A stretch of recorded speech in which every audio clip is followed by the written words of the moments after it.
Hello there, you're watching Left, Right and Centre on NDTV. I'm Maha Siddiqui. The death by suicide of a young 20-year-old actor on the sets of the TV series she was shooting for has sent shockwaves across the industry. Tunisha Sharma was found hanging in the washroom after a tea break while shooting. As per the police, the door had to be broken open after she did not come out for a long time. The shooting crew took her to a hospital at around 1:30 a.m. where she was declared dead. A young girl at the cusp of a glorious period of her life, already experiencing success and recognition, having worked in several TV shows and even some small roles in Bollywood movies. Many ask, why would she take such an extreme step? The family believes that a breakup with colleague Sheezan Khan led her to take her own life. The actor has been booked under abetment to suicide and been sent to 4 days of police custody. However, the tragedy once again raises several questions regarding mental health and how seriously we should be looking at dealing with the issue, especially of depression among youngsters. Also, stress among young celebrities, with many cases of death by suicide in the recent few years. A recent study published by Lancet says that the rate of depression among youngsters has risen sharply in the last decade, especially among young girls. The National Mental Health Survey of India has reported that 3% of India's youth have experienced a major depressive episode, but many more will have experienced emotional distress with symptoms of anxiety and depression. On Left, Right and Centre this evening, we'll discuss this critical issue, especially in a post-pandemic world. Joining me on the show, Flora Seni, she's an actor. Harshita Kashyap, another actor joining us here on the show. Nasir Abdullah, veteran actor. Manvi Taneja, actor and model. Dr. Sameer Parekh, psychiatrist. And Sanjay Hegde, senior advocate, Supreme Court. Dr. Parekh, I want to first come to you, and many thanks to all of you for joining us here. How seriously should mental well-being, especially among youngsters, be looked into? What are the red flags that family and friends should watch out for to be able to detect a loved one having perhaps suicidal thoughts or just anxiety and depression, to be able to help them? Maha, the fact of the matter is that there is nothing more important than mental health. There is no definition of health or well-being of any aspect of our life, from relationship to career, to our sleep-awake pattern, to our enjoyment, to our struggle. You will not find any aspect of our life where good, positive mental health is not an absolute must. I think the second part of your question is a lot more important. How do we identify? So let's look at it like this. If you feel you yourself or a loved one is going through, let's say, some changes which are relatively consistent, broadly for a period of, let's say, 2 weeks or so, could be more, where you see mood changes, which is sadness, irritability, anger, behavioral changes, where this individual is withdrawing, more human errors, performance deficit, lifestyle changes, sleep changes, appetite changes, changes related to thoughts, feeling that I'm not good enough, feeling life is not good enough, nobody can help me. Significant impairment in functioning, which means because of these mood symptoms, these thought symptoms, the individuals having a decline in their functionality. This could be a school student, this could be a college-going student, this could be a young adult, any of these. Now, if you see this is happening, then that's a red flag for us. What do? Psychological first aid. One, all of us need to learn how to look at these symptoms so that we know when to act. Listen, which means give empathy, non-judgmental support, and link to a solution. The solution may be talking to a senior, an academic support, financial support, guidance from a senior, or treatment by a mental health professional, medications or therapy. I think that's the approach we need to have. Flora, I understand that you've been in a relationship that went horribly wrong for you. As an actor or celebrity or just someone, who's constantly in public eye, then others or your, perhaps many of your friends, is the pressure even more to project that all is well? And does that create more mental stress and pressure? Well, I would agree with that because, being somebody from this glamorous world, if you look at our social media, if you look at, that's the only way that people can know about us. And it's very rare that people actually put out sad posts. It's always a happy life that we try and project because there's so many impressionable minds that are looking at a post, and yes, more likes to something that's happy, something that's, different. But I think times have changed. And yes, we are living in times where there is so much stress, and be it students, working professionals, young adults, all of them. And I think we need to make it okay for people to come out and speak their mind, give them a comfortable space where they can talk. If there's an issue bothering them, it's very important, like Doctor said, for people, youngsters, to have somebody like a mentor, like some, figure that they can speak to, and so that help reaches to them on time. I think that's very, very important. Your Certainly. support system needs to be strong. Very important point that you've raised there, Flora. Nasir Abdullah, actors operate under too much public scrutiny. What are the practices in place to provide help if needed within the industry? Is there even any such mechanism that is, provided, considering that the stress is certainly a lot in this glamorous world, as Flora is pointing out? Unlike many other ailments, medical ailments, where you have a blood test to find out if you're a diabetic, you have a thyroid, you have a tumor, you have other stuff, this is something you can't really find out. And it's not always fixed. There are highs and lows. There is the bipolar aspect. There are mood swings. You can never tell, really, unless the person herself or himself goes up to someone and asks for help and say, this is what is happening to me. It's very hard to tell. Having said that, you never know when a person will actually commit suicide, because when they do, everybody's shocked. The reason they're shocked is because they said, he's not the type or she was not the type. Oh my God, I don't believe it. We were going to watch the movies day after tomorrow. All these things are said because it is a shock to their closest friends at times. So here is the deal. What may have happened is she was already under a fair amount of stress with this, but she was doing all right. She was maintaining a high quality mood during her makeup. And then apparently there was an argument between this estranged, her boyfriend. And after that, because that's when it all starts at times with a quarrel. And sometimes a quarrel can go horribly wrong, leading to injuries, murder, and also the extreme step, because all the stress already wound up inside you explodes, and you think, okay, I'm going to take the only way out, that is to end my misery by hanging myself. And she did that, and she locked the door obviously inside. So we know pretty much it was a suicide, but it's very hard to tell. It's very hard to tell, and it's everywhere. I've seen young students who have tried to hang themselves or to kill themselves.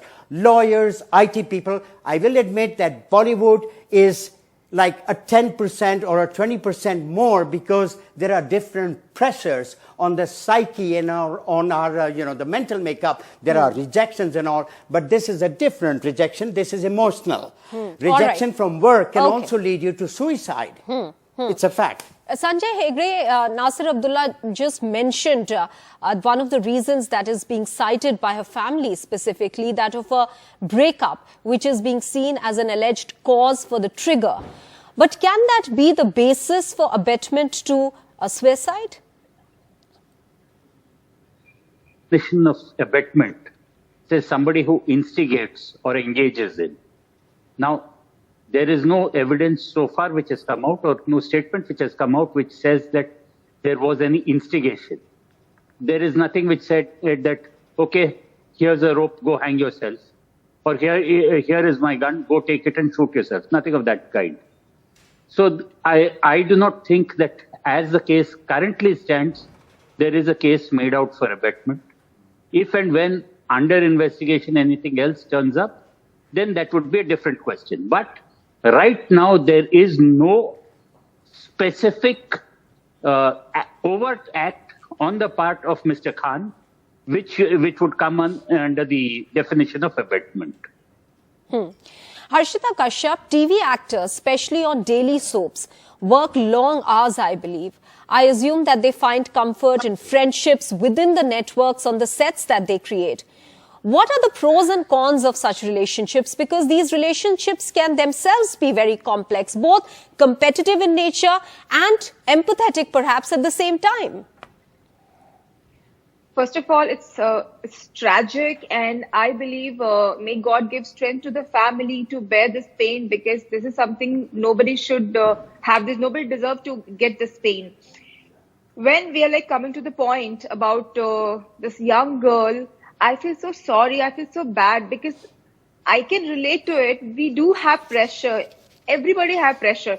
When we work in a daily soap, we have a limited friends. We have a limited time for ourselves. We shoot for like a lot of hours. Then we have like post-production things like dubbing and everything. You hardly get time for yourself. You just come home and sleep. You hardly talk to your family. So your set people become your friend.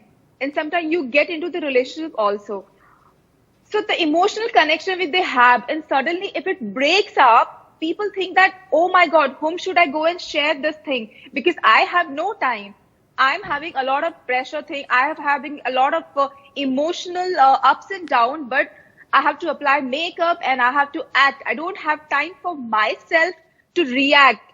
And somehow that creates a pressure. And this is the alarming situation, because Absolutely. we should know that our mental health is very important, and we should aware everyone that this is a normal thing. If you're not feeling well, take a break, talk to whom you think you can trust, or if it's required, get counseling. It is an alarming situation. Manvi, we often see fingers immediately being pointed at the partner. For instance, in the tragic case of Sushant Singh Rajput as well, we saw the virtual hounding of Riya Chakravarti. How dangerous would you say this trend is? Does it take the focus away from discussing the core issue of mental health, even though, of course, one should not undermine the need for investigations from all angles? Yeah, sure. But initially, it's very unfortunate that we have lost such an amazing talent. She was the star and she was loved and admired by so much of audience. But yes, coming back to your point, that yes, till now, what I have figured out in this case, that she was stressed out. The kind of work an actor does it is not easy. Actor has lots of work pressure on its shoulder, and sometimes you don't even get time to sleep. You need to do double shift, as Nasir said, and you don't get time to rest, or you have back-to-back screens or shoots, and you don't get a proper meal also.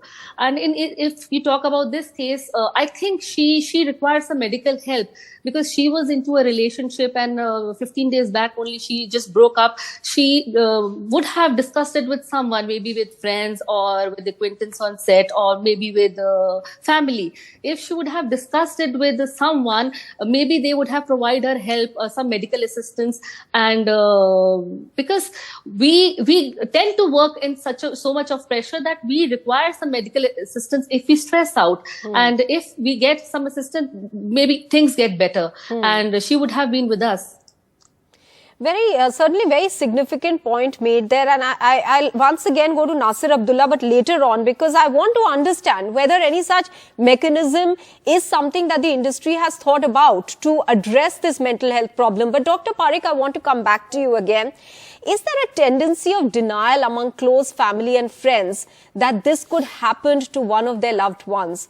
Where does this emerge from? A sense of a misplaced guilt that one couldn't do very much for the person, or just, a tendency to blame oneself that I couldn't read the signs? Two aspects. One, let's accept it. Mental health continues to be that herd of elephants around us, and we do not recognize it and do not do much about it. Globally, even today, even though 1 in 6 years lived in disability are because of various mental ailments, 75% of the people globally hesitate to seek help because they feel stigmatized, there is stereotypy around them, they feel they'll be discriminated against. This is a fact. We have so many other social conformity, false pressures on teenagers. For example, to not reach for help, or for people like athletes that no, you need to be strong, or let's say celebrities who are in the public eye that no, you need to show only your good side and your happiness side, and that's what misleads us. But mental health is a rising problem all around us. If you go by the WHO 2022 report, merely in the 2 years of the pandemic, depression and anxiety globally have increased 25%. So there's no point where we even think about why the denial. I think our approach now needs to be have more and more conversations and ensure people get timely intervention. I think that has to be our focus. Sanjay Hegde, in this case as well, I mean, the first reaction of the family, and it's, an aggrieved family, family that is going through tragedy at this juncture. But the first reaction has been to blame the breakup and the person involved in that relationship for this extreme step taken by the young girl. But ultimately, how difficult are such cases for both sides, even to prove a case of this nature if there is abetment or otherwise? See, there is always anger. That's one of the responses to grief. And that anger needs a focus. And it's very easy to focus outside one's immediate circle towards the outsider, whoever the significant other was. And that leads to people saying that, okay, let's file a case. We will get justice, and justice means putting the person away into prison and throwing away the key. But that is not the law. That is not justice. And what often happens in high-profile cases is, just to avoid the media furor and whatnot, the police often prefer to simply keep the person under lock and key. File a case and let the courts throw it out after some 15, 20 years. Other than the fact that it keeps a lot of lawyers employed, I don't think that this is justice. Families need to grieve. Families need to heal. But the road of courts, the road of police, and the road of investigation, in many cases of absolute suicides, it doesn't take away the grief. It only adds another family or another set of people into that grief. It multiplies grief. All right. That's a pertinent point there. But Nasir Abdullah, the point that I want to raise with you is about the practices within the industry. As a veteran, first of all, what would you advise to the youngsters stepping into this field? And what would you advise to the industry as well, when we are seeing all the actors on our discussion today saying and narrating experiences of their own lived experiences, that they do feel pressure? Isn't it high time that the industry looks within, has some mechanism to help these people? After all, the fraternity is like a family, right? Yeah, right. So I'm so glad you asked me the question, because I had something to that effect in mind to say, and thank you for asking me what is my advice. So my advice to all the young women and men, especially the women, is do not ever end your life for another man. They are not worth it. Do not do it, really. And it's a fact. The point is, obviously this means also that there's a better man waiting for you. Where is the rush? Where is the tragedy? What is the big deal? So do not ever end your life for a man who does not want to be with you anymore, etc. That is one thing. And the other is that this is a situation where there is a dominoes effect here. I wanted to bring that up, and I think Dr. Sameer will agree with me. There is also a chain reaction. There is a dominoes effect. Supposing, I feel, and Dr. Sameer may agree with me, that if they had not had that very maybe vicious argument before she took the extreme step, this may not have happened. One thing led to the other. There is a lot of stress. The pressure is there. I have felt it occasionally when the demands were heavy on me. I was once asked When I was leaving the set at 2 a.m., they said, okay, Nasir sir, come at 9 o'clock in the morning. I said, are you out of your mind? It'll take me an hour to get home. I won't get enough sleep. And I was shouting at this man. My BP went up. But imagine the others who are busier than me, and they have to deal with it, and it takes a toll. So 2 things. Do not ever end your life for a man, any man, etc. And please remember that you need to get your rest, etc. And the industry folks should ensure that their actors do not have to go through stuff. Even the technicians, they shouldn't have to, but they can sleep in the middle, etc. But yes, the film industry should actually take action for people. But this was an affair of the heart. It was an emotional issue which went off and blew up. Sanjay Hegde, legally, these 2 things. Sanjay Hegde, legally, should industries like, say, the TV industry or film industry have standard practices in place, especially with regards to mental health? Well, you have standard practices for many things, including agreements, contracts, what are the rates that actors get or musicians get and things like that. Either there should be legislation or the industry should come out as a whole and have legal provisions in the contracts themselves as far as mental health is concerned, that at least access to therapists, for instance, would be paid for by the producer or things like that. But the legal mechanism is either through contract or if the industry gets regulated through legislation, then through legislation. Okay. But currently there is no legislation of this sort. Flora, how difficult is it to get contracts as per your requirements, when you're dealing with an industry where there are so many people vying for a particular role? It is very, very difficult. Also, what Sanjay sir just mentioned, there is, if I am to tell my producers, listen, I am dealing with a certain issue, and, I still am being cast for a certain role. But the minute they know that there is a mental issue, there's a risk of, them casting me and then not having me while they're shooting. Like, if I have any mental issue that I'm dealing with at that time, I don't think my producers would even cast me. They would choose another actor. So even if I have an issue, I have to, like they say, the show must go on. So while I was going through my relationship and that, it had its very unpleasant phases. But when you are at work, you just put makeup and you're like, no, I need to smile. I need to look good. That's all. This is my career. So it is so stressful. And yes, we do not have any, contracts or facilities that would help anybody going through mental issues, especially because it's just not there. It's just not there.